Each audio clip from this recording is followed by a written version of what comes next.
ஆத்துல தண்ணி இருக்கு, தண்ணில ஆறு இருக்கு. ஆத்துல தான் மீன் இருக்கும், பார்த்த தெரியல. அது போல நம்ம வாழ்க்கை எதையும் புரியல. மனுஷனா பிறந்தா ஒவ்வொருவனும் அந்த ஆத்த போல தான் இருப்பான். ஆறு ஒரு நாள் வறண்டி போகும், அது போல மனிதனும் தாண்டா.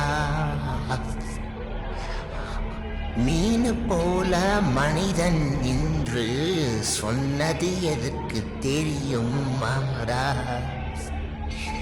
மீன் என்பது தண்ணியில் இருக்கும் வரைதாண்டா அதற்கு.